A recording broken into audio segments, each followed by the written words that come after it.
I moved into the apartment in early October. It was cheap for the area, top floor, quiet building, older construction, but solid. The landlord mentioned the ceiling had been reinforced recently, something about water damage from years ago. I didn't care. I just wanted somewhere quiet. The first night I noticed the sound, at exactly 1:37 a.m. I remember the time because my eyes opened for no reason. No dream, no noise at first, just that strange, sharp awareness, like someone had called my name in a whisper. Then I heard it. A step. Slow. Heavy. Directly above my bedroom ceiling. I frowned, still half asleep. Someone upstairs, pacing. Annoying, but normal. Another step, then another. Measured. Heel. Toe. Pause. Heel. Toe. Pause. It wasn't random walking. It was deliberate pacing. Back and forth. Back and forth. Directly above my bed. I checked my phone. 1:37 a.m. The pacing continued for maybe 2 minutes, then stopped. Silence returned so completely that I wondered if I had imagined it. The next night I woke again. 1:37 a.m. before the sound started. That was what bothered me. I woke up first. Then, step, heel, toe, pause. The same rhythm. The same distance. Back and forth across what sounded like maybe 8 feet of floor. 2 minutes. Then silence. I lay there staring at the ceiling, heart beating faster than it should have, for something so ordinary. On the third night, I didn't sleep. I stayed awake, phone in hand, watching the clock tick from 1:36 to 1:37. The second it changed, step, directly above me, as if the time triggered it. The steps began exactly at 1:37. I watched the seconds. 1:37:05 step, 1:37:12 step, 1:37:20 step. It wasn't human pacing. No one walks that precisely without variation. I recorded it. The audio picked up the sound clearly. Slow, deliberate movement. Then at 1:39:02, it stopped. Exactly. I went upstairs the next afternoon. Apartment 6B. I knocked. No answer. I knocked again. An older woman opened the door a crack. "Yes?" "Hi," I said. "I live downstairs. I just wanted to ask, do you walk around your bedroom at night?" She looked confused. "I sleep at night." "Every night around 1:37? Her confusion turned to something else. Concern. "I take sleeping pills," she said. "I'm out by 10. I glanced past her shoulder. Her bedroom layout was wrong. It wasn't above mine. The building floor plan must have shifted units slightly between floors. Her bedroom was above my living room. Not my bedroom. Which meant the pacing wasn't coming from 6B. There was no apartment directly above my bedroom. Only attic space. I asked the landlord the next day. "There's no attic access for tenants," he said quickly. "It's sealed." "Is there space up there?" "Just insulation and beams." "Then what's above my bedroom?" "Nothing," he said. That word lingered. Nothing. That night, 1:37 came again. Step, heel, toe, pause. But this time, I noticed something new. The sound wasn't exactly overhead, it was slightly off, as if whatever was pacing had adjusted position by a few inches. Mapping. I pressed my ear against the ceiling. The drywall felt faintly warm. The pacing continued. Back and forth. Back and forth. 2 minutes. Silence. The next morning, I noticed a faint line in the ceiling paint. A thin, hairline crack running horizontally above my bed. It hadn't been there before. I started measuring. From wall to wall above my bed was about 9 feet. The pacing covered exactly 8. Always stopping short of the wall by the same distance, as if avoiding something or staying aligned with something. On the 7th night, the pacing changed. At 1:37 a.m., instead of beginning immediately above my bed, it started near the corner of the room. Step, Pause. Then, scrape. Not wood scraping. Something heavier. Dragging slightly. Then the pacing resumed. But the rhythm was different. Slower. More weight in each step. As if whatever was above had grown heavier. Or closer. I brought a ladder into my bedroom. At midnight, I climbed up and pressed my palm against the ceiling. It felt solid. Still. At 1:37, while my hand was still touching it, the ceiling vibrated. Directly under my palm, a step above me, I nearly fell off the ladder. The vibration wasn't diffuse. It was focused, like pressure, like something pressing down intentionally. The pacing continued, but now I felt it physically. The drywall creaked softly under each step. Then at 1:38, the pacing stopped directly above where I stood on the ladder. And something happened that made my stomach drop. 3 slow taps, from above, on the ceiling. I climbed down slowly. My hands were shaking. The next day, I borrowed a thermal camera from a friend who worked in HVAC. That night at 1:36, I pointed it at the ceiling. The ceiling showed normal temperature. Then, 1:37, a shape appeared. A long, narrow band of heat moving back and forth above the drywall. It wasn't random. It was the outline of feet, but elongated, too narrow, too long, and there were only 2, moving in straight lines. No turning motion, just pivoting at exact endpoints. The thermal image showed something else. The heat source wasn't resting on beams. It was between them. Meaning, there wasn't enough space for a person to stand upright up there. The attic clearance above my unit was maybe 3 feet. But the heat shape moved as if fully vertical, as if it didn't need the space. On the 10th night, I heard something new. Breathing, between steps, slow, measured, like exertion, and it matched the rhythm of the pacing. Step, inhale, pause, exhale, step. The breathing came through the ceiling vent faintly. I covered the vent with tape. The breathing continued. Not through the vent, through the drywall itself. I called the landlord again. "There is something in the attic," I said firmly. "There is no access." "Then open it." "There's nothing there." "Then prove it." He hesitated too long. That was when I knew. He had heard it too. The next night, 1:37 came. No pacing. Silence. For the first time in 12 nights, I lay there, tense, waiting. Then, 1:38. Step. Directly above my door, not above my bed. It had moved, mapping the room. The pacing lasted longer this time. 3 minutes. 4. It walked the perimeter of the ceiling. Above my walls. Above my closet. Above my bathroom. Like it was learning the layout. The thermal camera showed something worse. The heat outline wasn't horizontal anymore. It was angled. As if something had lowered itself, pressing closer to the drywall. The crack in the ceiling widened slightly. Fine dust fell onto my pillow.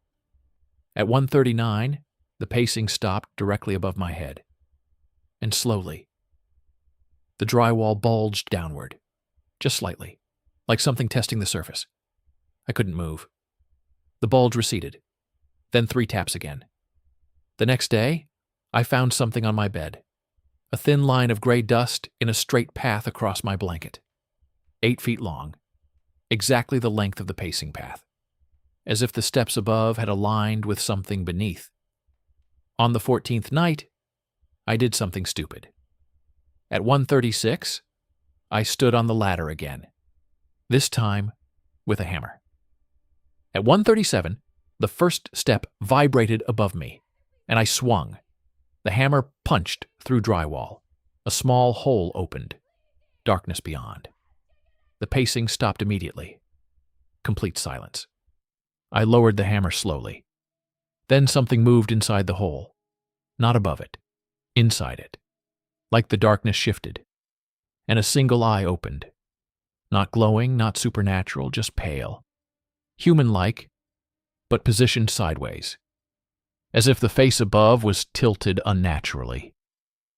The eye blinked once. Then the drywall around the hole cracked violently. I fell off the ladder. The ceiling split open in a straight line across the 8-foot pacing path. And something long and thin dropped halfway through. It wasn't standing. It was suspended.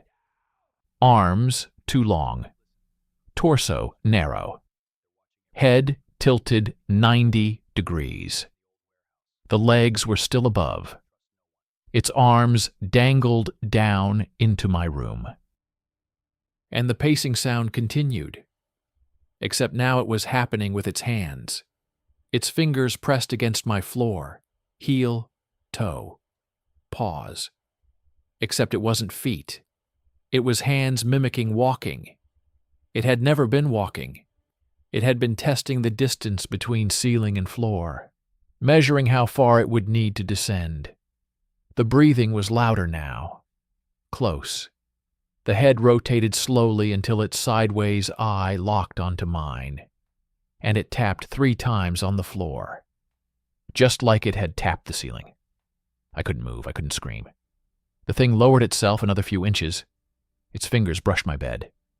Then it stopped, completely still. Its eye remained locked on me, and at exactly 1:39, it withdrew, smoothly, silently, back into the ceiling. The crack sealed partially from above, leaving only a jagged line. The pacing sound resumed overhead for 2 final steps. Then silence. I didn't sleep. The next day, the landlord didn't answer calls. By evening, a notice appeared on my door. Emergency structural inspection required. That night, workers came. They opened the attic hatch at the end of the hall, shone lights inside, said nothing. Their faces were pale when they came down. They left, without explanation. The next night, 1:37, came again. No pacing. Silence. Then, 1:37:30. A single step. Not above me. Inside my room. Directly behind my bed. Heel, toe, pause. I turned slowly. Nothing there. But the floor creaked again. Heel, toe, pause. 8 feet. Across my bedroom floor, back and forth, back and forth. Exactly the same length, exactly the same rhythm.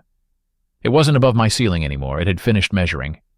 And now it was pacing at my level, directly beside my bed. Every night, at exactly the same time, and it's still doing it. Heel, toe, pause, 8 feet, back and forth, waiting. For the moment, I stopped pretending I don't hear it. I moved into the apartment in early October because it was quiet and cheap, and I didn't ask too many questions. Top floor. No neighbors above me. That was the selling point. The landlord said it like a bonus. You won't hear footsteps from upstairs. He smiled when he said it. I didn't understand that smile until later.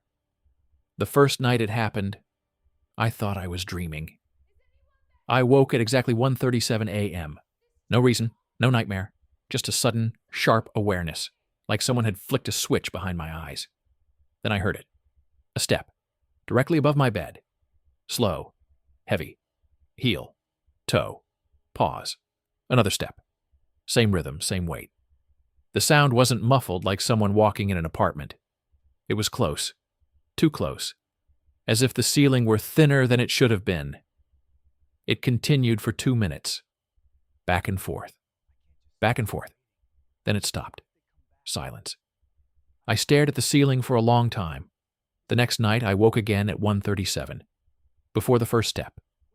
I knew it was coming. I lay perfectly still, waiting. 1:37, step, exactly on the second. The pacing lasted precisely 2 minutes and 5 seconds. Then nothing. It did this every night. At exactly 1:37, never early, never late. 2 minutes and 5 seconds. 8 feet of movement. Back and forth. I measured my bedroom. The distance from the closet wall to the opposite wall above my bed was 9 feet. The pacing covered exactly 8, stopping short at the same invisible line each time, like something was avoiding crossing a boundary. I went upstairs on the 4th day. There was no apartment directly above mine, only attic space, a sealed attic. The landlord confirmed it. Just beams and insulation. No one can get up there? It's locked. I asked to see it. He hesitated, then said no. That hesitation stayed with me. On the 6th night, something changed. The pacing grew heavier. The ceiling creaked. Dust sifted down in a thin line across my pillow. The steps were no longer just sound. They were pressure. The drywall flexed slightly under each one. And between the steps, I heard breathing. Slow. Controlled. Like something pacing deliberately to regulate itself. I pressed my ear to the ceiling. The breathing grew louder. Not through the vent, through the drywall. The wall felt faintly warm. That warmth spread along the pacing path, moving with each step. On the 8th night, I stayed awake with a flashlight and a ladder. At 1:36, I stood beneath the pacing line and placed my palm flat against the ceiling. 1:37. The first step vibrated directly above my hand. The pressure was precise, focused, not diffused through beams. It felt like something pressing down intentionally. The drywall dipped a fraction of an inch. The warmth intensified. Then, 3 taps. Slow, deliberate, right above my hand. I fell off the ladder. The next day, I borrowed a thermal camera. I told my friend I thought I had raccoons. That night, at 1:36, I aimed the camera at the ceiling. The screen showed cool blues and greens. Normal. 1:37. A shape appeared. A long, narrow heat signature moving back and forth. It looked like 2 feet, but wrong. Too long. Too thin. And the heat pattern wasn't horizontal. It was vertical, as if the source wasn't lying on beams. It was standing upright between them. There wasn't enough clearance in the attic for that. The attic above my unit had maybe 3 feet of height at most. But the heat shape suggested something at least 7 feet tall. Compressed. Folded. Forced into a space too small. Still pacing. On the 10th night, the rhythm changed. The steps were slower. Heavier. Dragging slightly at the end of each path. As if something had begun lowering itself. The crack in the ceiling paint widened into a visible line. Fine white powder coated my blanket. At 1:38, the pacing stopped directly above my head. The ceiling bulged. Not much. Just enough to distort the paint. As if something had leaned its full weight onto the drywall. I could see the outline of pressure. A long shape. Pressing down. Then releasing. Then pressing again. Testing. I confronted the landlord the next morning. "There's something up there," I said. "There's nothing up there," he replied too quickly. "You've heard it." He didn't answer. "You've heard it," I repeated. His silence told me everything. On the 12th night, the pacing didn't start at 1:37. Silence. I waited. 1:37 passed. 1:38. Nothing. Relief crept in. Then at 1:38:30, step. But not above my bed. Above my door. The pacing continued around the perimeter of my room. Mapping. Learning the layout. The thermal camera showed the heat shape angled. Lower. Closer to the drywall. Its head, or what I assumed was a head, hovered inches from the ceiling's underside. It was descending. On the 14th night, I made a mistake. At 1:36, I climbed the ladder again, this time with a hammer. When the first step vibrated above me, I swung. The hammer punched through drywall. A small hole opened, darkness beyond. The pacing stopped instantly. Complete silence. Then, movement inside the hole. Not above, inside, like the darkness itself shifted. A single eye opened. Pale. Human in shape, but positioned sideways. The face it belonged to was tilted unnaturally, crammed into the narrow space. The eye blinked. Slowly. Then the drywall cracked in a straight line along the pacing path. The ceiling split open.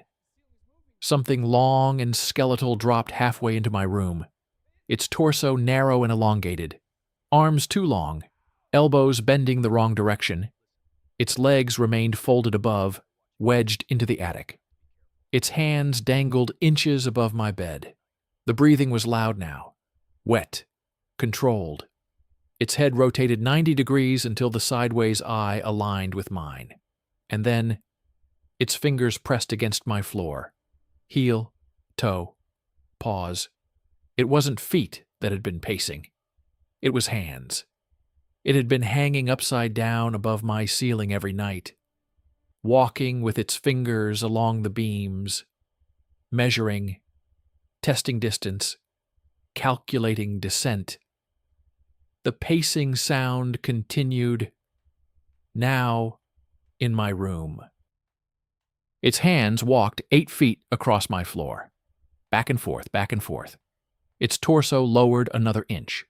Its fingers brushed my blanket. Cold. Dry. Its nails scraped lightly against the fabric.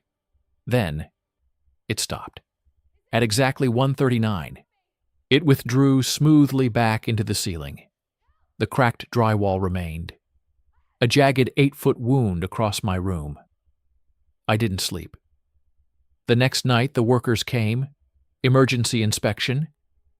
They opened the attic hatch at the end of the hall. Shone lights inside. One of them gagged. Another swore. They sealed it again without explanation. That night, 1:37 came.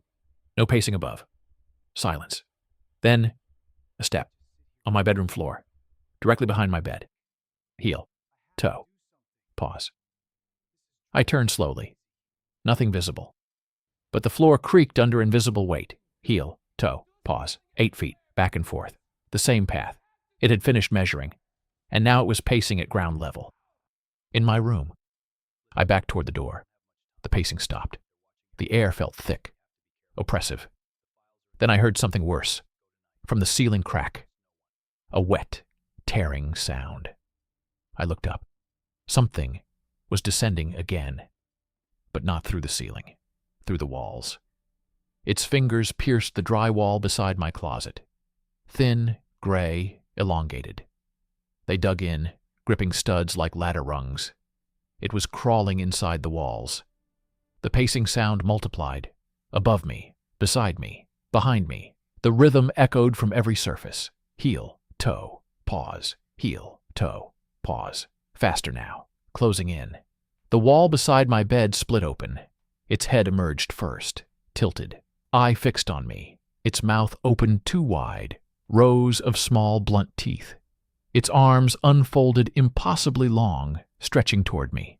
The pacing stopped entirely. Silence.